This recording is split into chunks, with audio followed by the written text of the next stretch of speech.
मैं भी पहन पाती। अरे क्यों नहीं रीना, वैसे भी तुम्हारा और मेरा नाप तो एक ही है, जब मन करे पहन लेना।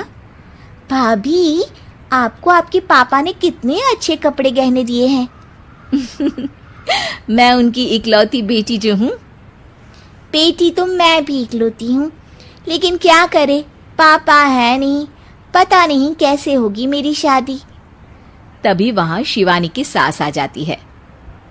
अरे क्यों नहीं करेगा भाई तेरी शादी धूमधाम से, आखिर जिम्मेदारी है तो उसकी। और वो दिन भी आ जाता है जब रीना की शादी तय हो जाती है। अभिषेक, क्या हुआ? आप इतने परेशान तो कभी नहीं दिखे, कोई बात है तो बताइए मुझे। अरे शिवानी, वैसे तो शादी का सारा इंतजाम हो गया है, लेकिन गहनों का रेट तो आसमान छू रहा है। कैसे क्या करूं, कुछ समझ में ही नहीं आ रहा। थोड़ी देर में शिवानी अपने पूरे गहने अभिषेक के सामने रख देती है। ये लीजिए, गहनों का इंतजाम भी हो गया। अरे नहीं नहीं शिवानी, मैं ये गहने किसी हालत में भी नहीं ले सकता। ये तुम्हारे पिता ने तुम्हें दिया था और तुम हो कि। तभी वहां सास आ जाती है। अरे तो क्या हुआ, इसकी तो हो गई ना शादी, अब किसे दिखाने हैं इसने गहने।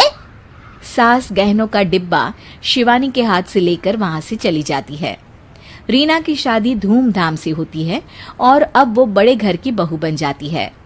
वहीं रीना की शादी के बाद शिवानी और अभिषेक उसकी शादी के कर्जों से डूब जाते हैं। मैं सोच रही हूँ नौकरी करनी शुरू कर दूँ, वैसे भी पढ़ी लिखी हूँ, आपकी थोड़ी मदद भी हो जाएगी। वैसे शिवानी, कुछ दिन कर लो तो अच्छा ही होगा, क्योंकि ज़रूरत भी है। अब शिवानी भी नौकरी करने लगती है और घर खर्चे में अभिषेक का हाथ बटाती है। एक दिन शिवानी, रीना का फोन आया था, कह रही थी कि आने वाले त्योहार में उसके ससुराल जाना है। ठीक है माँ।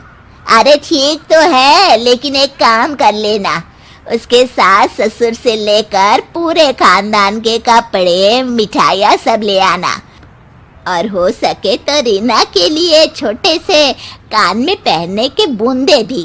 और क्या है ना, शादी में उसे सारी बड़ी बड़ी कान की ज्वेलरी दी थी, घर में पहनने के लिए तो उसके पास कुछ भी नहीं है।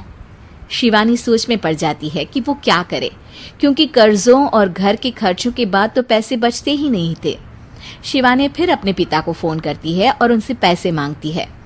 देखो शिवानी, मैंने तुम्हें शादी के वक्त ही मना किया था कि ऐसे घर में शादी करनी ही नहीं चाहिए। अरे अभिषेक को शर्म आनी चाहिए जो ससुराल से पैसे मंगवा रहा है। शिवानी को पिता की बात पर गुस्सा आ जाता है। आप मेरे पिताजी हैं और मैं परेशान थी इसलिए आपसे मदद की उम्मीद की पापा।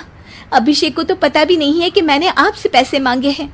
शिवानी सोचती है कि वो अभिषेक से बात करे, लेकिन फिर उसे लगता है कि वो टेंशन ले लेगा। तभी शिवानी की नज़र हाथ के कंगन पर पड़ती है, सीधे बाजार जाती है और उसे बेचकर ननद के घर ले जाने का सारा सामान लेकर आती है और सास के सामने रख देती है। हाँ ठीक है, लेकिन फल थोड़े और अच्छी क्वालिटी के होने चाहिए थे। शिवानी कुछ नहीं कहती, वहां से चली जाती है। एक दिन शिवानी, रीना का फोन आया था, बहुत रो रही थी। क्यों माँ, क्या हुआ? सब ठीक तो है ना उसके ससुराल में? अरे तूने तो उसकी नाक ही कटवा दी। अब मैंने क्या कर दिया माँ? कह रही थी कि बड़े घर की बहू है भाभी, जो कपड़े दिए वो ब्रांडेड भी नहीं थे। तू तो जानती है ना उन लोगों का पहनावा कितना अच्छा है। तू तो मेरी बेटी का भला कभी सोचती नहीं। हाय भगवान, अरे बड़े घर की बहू है, इसी बात की जलन है ना तुझे?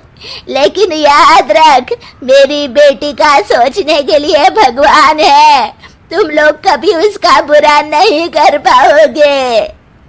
अब शिवानी के मन में सवाल था कि क्या ईश्वर सिर्फ रीना के साथ है, उसके साथ नहीं? लेकिन उसे सुकून था कि वो अभिषेक के साथ उसकी जिम्मेदारियों को निभाने में बराबरी की हकदार है। शिवानी वहां से चली जाती है। वो सास से कुछ नहीं कहती, क्योंकि अमीर घर की बहू बनकर रीना को भले ही सुकून ना हो, लेकिन गरीब घर की बहू बनकर शिवानी खुश है, क्योंकि खुशी पैसों से नहीं परिस्थितियों पर निर्भर करती है।